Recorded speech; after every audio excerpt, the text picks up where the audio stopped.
तो गौपालन के लिए व्यवस्थाएं कैसी हों? गौपालन के लिए व्यवस्थाएं ऐसी हों। ये देखें प्राकृतिक छप्पर हो।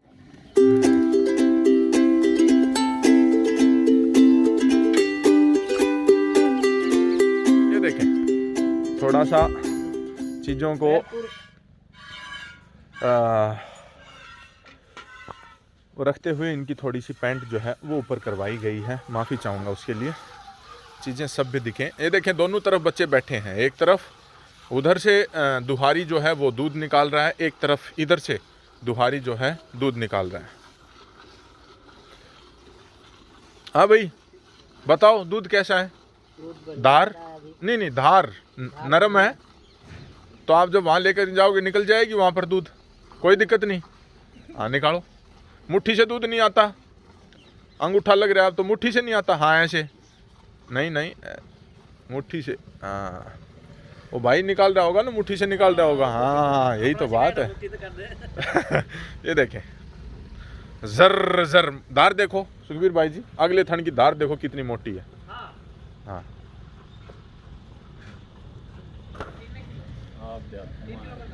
ना जी बिल्कुल पास है। आओ आओ आओ। अच्छा धार तो नहीं आती लेकिन फिर भी दो धार तो मारोगे मुट्ठी से। ये तो ऐसी गाय है, मतलब जो धार निकालने का शौकीन होता है ना उसको तो ललक होती है कि मैं एक बार मुट्ठी दबाए देखो। ये देखें अब दिखाएंगे आपको धार, देखना आप कितनी मोटी है। ये देखें आप, वाह भाई वाह। ये जो है बंधेल गाय है। बंधेल गाय मतलब खुट्टे की गाय थी। ऐसे अगले पैर के बांध करके बच्चे को अभी 2 दिन से ही निकाला गया, इसलिए थोड़ा बहुत अगर गर्दन हिला दे तो वो परमिटेड है।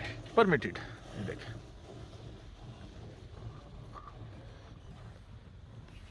जी। तो ये देखें 2 साल तक, बस 2 साल तक। अच्छा अगले पैर के जब आप बच्चे को बांध देते हो तो गाय हिलती नहीं है? फिर नहीं हिलती है। ये देखें थोड़ा साइड हो जाओ। ये देखें अगले पैर पर इस तरह से बच्चे को जब बांध दिया जाता है तब जो है वो गाय जो है थोड़ी बहुत अगर हिलती भी है तो वो फिर नहीं हिलती। ले भाई कुछ तो बच्ची के लिए छोड़ देना, कोई बात।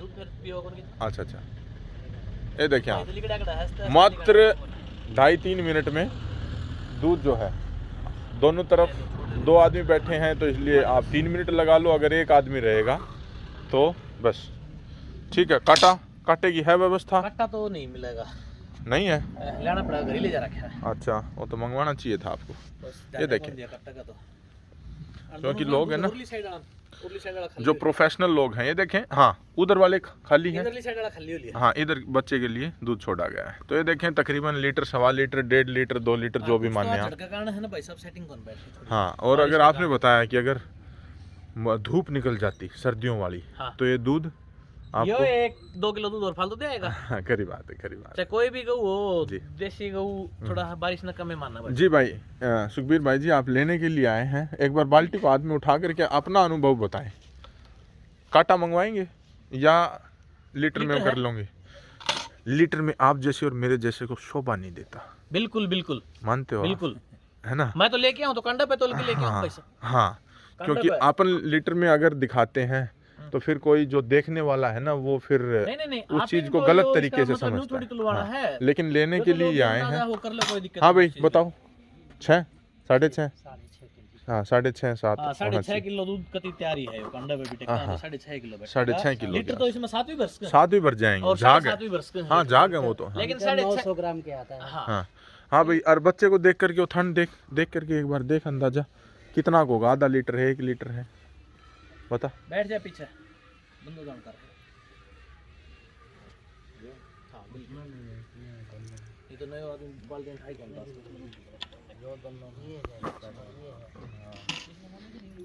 हाँ भाई है होना चाहिए। 1 लीटर मान लो, 2 मत मानो, 1 मान लो। हाँ तो इन्होंने 14-15 तैयारी का बताया था तो वो तैयारी क्योंकि जितने भी ताजा गाय हैं सारी का दूध तुलवाया करा दो। तो गौपालन के लिए व्यवस्थाएं कैसी हों, गौपालन के लिए व्यवस्थाएं ऐसी हों। ये देखें प्राकृतिक छप्पर और जो है टिब्बे पर, ये देखें अगर खेत को देखेंगे तो उस तरफ जो है वो ढलान चली जाएगी और ऐसे ऐसे ऊपर की तरफ आएंगे तो टिब्बे के ऊपर गऊ जो है उसको टीला और टिब्बा जो है वो अत्यंत सुखद लगता है, अत्यंत प्रिय लगता है। कारण है कि अब ये देखें बारिश आई है, नीचे की तरफ जाएंगे तो वहाँ पर कीचड़ देखने को मिलेगा। ये देखें उन गायों से आगे की तरफ कीचड़ है, लेकिन अगर यहाँ की बात करें तो यहाँ पर बिल्कुल सूखी और बालू रेत है। तो ये देखें, और इनकी जो आपने ये प्राकृतिक वो बनाया है उसके बारे में और बताएं। ये छन्ने वाला, ये गाड़ी लगा दी भाई साहब जी जी जी, और इसका मैं ऑटोमेटिक नीचे रनी लग रही। ये देखें, ये देखें इस तरह से जब कभी भी आप गोपालन करते हैं तो आपका अर्थ और आपका समय और आपकी लेबर कॉस्ट, ये तीनों बचनी अति आवश्यक हैं। अगर ये नहीं बचेंगी तो आप कोलैप्स हो जाएंगे, थक जाएंगे। ये देखें इतनी गायों को अगर आप एक एक करके पानी पिलाएंगे, एक एक करके उसको खोर पर बांधेंगे, नांद पर बांधेंगे तो ये संभव नहीं है। आप देखें कितने भाई साहब 10 आदमी तो भी काम करते हैं। हाँ 10 से भी काम नहीं होगा। इनको परमात्मा ने इनको टांगे दी हैं, इनको मुंह दिया है, ये खुद घूम सकती हैं, खुद चर सकती हैं, खुद अपना पेट भर सकती हैं। दे रहे हैं भाई साहब, हाँ हर्ड में। और दूसरा महत्वपूर्ण बिंदु जो है, गऊ एक सामाजिक प्राणी है। ये सामाजिक उठ बैठ में जितनी खुश होती है उतनी जब इसको एकाकी कर देते हैं तो वो कतई खुश नहीं होती है। और ये देखें सभी बंधन मुक्त हैं, ना मोरी है, ना फलाना है, ना गले में कोई रस्सी है, स्वच्छंद है। अगर वो वहाँ खाना चाहे तो भी ठीक है और ये इधर से घूम करके और यहाँ से खाना चाहे तो भी खुश है। तो ये देखें अपने मित्र बनाती हैं। और ये देखें प्राकृतिक इनका एक यहाँ पर टाटी डाल करके, और ये खीप नहीं है, ये पूले हैं, पूले अपनी तरफ जो पूले होते हैं नहरों के पास या फिर बालू रेत में किसी डोले पर होते हैं। तो ये देखें ये जो है बुल कहाँ पर है अपना, छोटे वाला 2 साल वाला, 1 साल वाला जो अभी, हाँ। तो ये देखें बड़ा जो बुल है, ब्रीडिंग बुल जो है वो इस तरफ है। 2 साल का है। और गवों को केवल और केवल इसी तरह के वातावरण। जिसकी मिल्किंग चलवाई थी गाय की। अच्छा, कितना लीटर दूध था उसमें? 24 किलो के। देखें आसपास बुल। और नंदी जो है उसके अंदर बीज है। जिस प्रकार से उच्च कोटि का बीज आप ला करके और खेत में डालते हैं तो आपको फसल की पैदावार में फ़र्क देखने को मिलता है, उसी प्रकार से जो नंदी है वो भावी नस्ल का बीज है।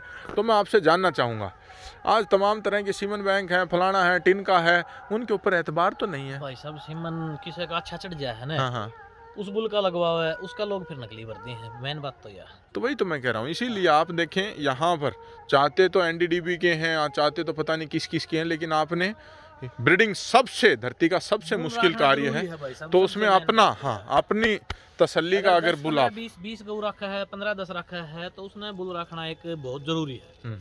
नहीं तो सिमन एक लगे ऊपर तो गाय सेटिंग बैठा कई गाय इसी हो जाए सिमन न मानने को नहीं, या फिर आप उन टाइम पर देख कौन सा ना सबसे मेन खरी बात। आप किसी काम में व्यस्त हैं, वो क्या पता किस समय उसने अपना मध्यकाल दिखाया है। ये कार्य नंदी को दिया है परमात्मा ने, प्रकृति परमात्मा ने नंदी को दिया है, तो नंदी की यहाँ पर व्यवस्था है। और ले आए थोड़ा बाहर। और ये देखें पीले फूलों वाली सरसम और हरी घास वाली बरसम। तो देखें इन खेतों के बीच में एक प्राकृतिक वातावरण में इन गौओं को स्वच्छंद तौर पर रखा जाता है। इसमें से जब 1-2 को ले जाते हैं, उसको रस्सियों से जोड़ देते हैं, दूसरी गायें दिखाते नहीं हैं, तो वो कहीं ना कहीं फिर चिंतित हो जाती है। फिर न तो वो उतना दूध उत्पादन दे पाती है और न ही वो उतना खुश रह पाती है। ये देखें और बड़ा बुल जो है, एक बार इसके पास भी आए, हाथ फिरा करके दिखाएं। शरीफ बुल है वैसा बिल्कुल। ये देखें भव्य बुल है। आ जाएं सुखबीर भाई जी, दूर से आए हैं, एक बार बुल के ऊपर हाथ फिरा करके देखें। बुल शांत होना जरूरी है या नहीं है? बुल शांत है तो सुखबीर भाई जी, बच्चा शांत होगा। आप बुल के ऊपर कितना मानते हैं? शांत होना चाहिए, नहीं होना चाहिए? या बुल का तो भाई साहब शांत होना बहुत जरूरी। जो नई पीढ़ी आने वाली है, अगर बुल शांत है तो उस चीज को आप बढ़ावा देने में आगे जो हमारी जनरेशन आएगी वो और अच्छी ला सकता है। बुल की सबसे ज्यादा महत्व। और मान लो उसकी माँ खूब दूध देती है, लेकिन बुल चिड़चिड़ा है, हाथ नहीं लगाने देता, लात निकालता है या फिर सुसा करके टक्कर मारता है, तो उसका क्या वो है? इसके अंदर भाई साहब ये है कि बुल अगर चिड़चिड़ा है, माँ बेशक शांत हो, लेकिन बुल का माँ से ज्यादा महत्व है जो मेरे मानने में है। क्योंकि आने वाली जो जनरेशन है वो बुल के ऊपर ज्यादा अहमियत रखती है। कुछ एक तो ऐसे होते हैं सीमन बैंक में सांड, उनको वहाँ के लेबर भी नहीं खोल सकते नहीं वर्कर, वो ज्यादा चिड़चिड़ा वो कहते हैं कि मार देगा ये बुल तो उनका हमें। बछड़िया भी से आया हूं तो बस तो उसका सीमन का औचित्य है कुछ? नहीं है उसका तो। एक चीज और आपने बताई, चाहे दूध गाय कितना ही दूध देती हो, अगर उसकी धार करड़ी है तो उसका कोई नहीं औचित्य नहीं है? उसका भी कोई औचित्य नहीं है। कोई औचित्य नहीं वो सबसे बड़ा पंगा है भाई साहब। क्यों आपको पंगा क्यों लगता है? आपके पास तो स्टाफ है। स्टाफ हो जाए भाई साहब, स्टाफ भी कटने लग जाए, वो भी तो इंसान है। हाँ हाँ हाँ, काटा वो तो कहेंगे इंसान। इसका दूध तू निकाल, वो कहेंगे इसका दूध आपस तू में निकाल। भैंस हो जाए भाई, इसका तू निकाल, इसका तू निकाल। हाँ, तो वो तो सजा है, एक तरीके हाँ। की सजा है। तो ये देखें, गऊ का दूध चाहे थोड़ा हो लेकिन नरम दूध हो, 1 किलो कम दे दे वो चल जाएगी, लेकिन टाइट दूध की नहीं। टाइट दूध। और एक जो व्यवहार है, जो बर्ताव है गऊ का, वो शांत होना जरूरी। बिल्कुल जी जी। शरीफ गऊ होनी चाहिए। तो देखें, इन्होंने बताया है कि शांत गऊ की ही फील्ड में कीमत है, जो झोंकती है, टक्कर मारती है, उनका जो है वो तो राम राम करके किसी को देनी भाई साहब पड़ती अपना है। हरियाणा में तो रुपया दे सकते हैं, लेकिन मारने वाले का कोई भी हाथ कौन लगा। कोई नहीं हाथ लगाएगा। और बाहर भी कौन लगाओ ना। और हाँ। राजस्थान में तो उनका है ना, घरी जामेड़ी रह जाए, उन्हें रखनी पड़े, मजबूरी हो जाए। हाँ, वो तो उसको जिस वो छोड़ता आदमी साफ है, गाया के मामले में जितना उतना अपना थोड़ी कर सकते हैं। अपना तो भैंसिया की लत लागेड़ी थी। आप वर्गा भाई हैं कि इतनी मेहनत गाया के ऊपर रुझान होया है। अच्छा अच्छा अच्छा हो रहा था पहले। अच्छा अच्छा अच्छा। तो पहले जब आए तो इनके पास काले रंग की वो जो भारी भरकम भीमकाय जो मुर्रा भैंसें थी वो थी, लेकिन धीरे धीरे इनका जो रुझान है वो फिर गऊओं की तरफ आया, और गऊ ने खूब सम्मान, खूब प्रतिष्ठा दिलाई आपको। अत्तु फालतू भाई साहब, अच्छा अच्छा, सोची भी नहीं थी इतनी तो। अच्छा गौ माता तो गौ माता है। वाह भाई वाह, मैं तो नहीं कहूँ, सब ने एक गौ माता घरी होनी चाहिए। होनी चाहिए, होनी बस चाहिए। सब कुछ है, एक गौ माता घरी है तो। जी जी जी। तो ये देखें, ये व्यवस्थाएं थी, इसकी एक झलक आपको दिखाई गई है। और ये जो सामने आप देख रहे हैं, ये पराली का पहाड़ है, और इस पहाड़ को खा करके आपको ये गऊ क्या देंगी? दूध। गोबर। गोबर तो देंगी नहीं, ही हाँ देंगी, बिल्कुल। जी जी जी। अमृत है वो भी खेत के और लिए। इसी देखो खेत भाई में साहब, ये देखें, जिस खेत में इन्होंने गाय बांध रखी हैं, भाई जो साहब, एक उदाहरण दिखाऊंगा हाँ आपने। हाँ हाँ, या सिरसम्बी शेट्टी की है, और अपनी सिरसम्बी शेट्टी की 1 दिन की बुएड़ी है। तो ये देखें, ये जो फसल है, गारा आया कर दी। ये देखें, ये जो है सरसम उसी दिन की उगाई हुई है। ये सरसों भी जिस दिन की वो पीले फूलों वाली है, 1 दिन बोई थी ये सिरसम। 1 दिन बोई थी, ठीक है। हाँ, फिर इसमें पहले अपनी गा खुली रहा कर दी। अच्छा अच्छा, इसमें रहती थी। हाँ इसमें खुली रहा कर दी, ठेठ से इस्ता का आगा पिन तार लगा रखा था, जाली जी, जी, उस साइड में खुली रहा कर दी। जी जी जी जी। खुली रहा कर दी, बांध कर ही जाया करता। वो देख लो गोबर की गुत्तर की। ये देखें, तो जो कहा गया है कि जहाँ पर एनिमल इम्पैक्ट होगा, जहाँ पर गऊओं की प्रेजेंस होगी, गऊ सिर्फ न केवल आपको दूध देती है, लेकिन आपको अन्न भी देती है। तो ये देखें, ये सरसों और ये सरसों एक साथ की है, एक दिन आप की। इनमें फर्क 1 दिन की है, बस आप एक इसमें दो फर्क घंटा देख का सकते पहले यह बोई थी, उसके बाद यह बोई थी। हैं। 1 ये घंटा में तो घंटे 2 का घंटा तो कुछ कुछ ज़्यादा नहीं। औचित्य नहीं होता। तो ये देखें, न केवल देख लो। न केवल हमारे स्वास्थ्य के लिए, हमारे संस्कारों के लिए, लेकिन हमारी कृषि और ऋषि परंपरा के लिए भी गऊ अति अति महत्वपूर्ण है। गौ बिना खेती कर पाना असंभव है, असंभव। तो आप इन चीज़ों को समझें। करती थी भाई साहब, इसमें सरसों कम में बना। हाँ, बालू रेत, ये फिर भी नीचे ढलान पर है, ये तो और भी टिब्बे पर है। बालू रेत के टिब्बे पर तो पैदावार हर चीज़ में कम देखने को मिलती है। ठीक है, ठीक है, ठीक है। जय जय श्री राम।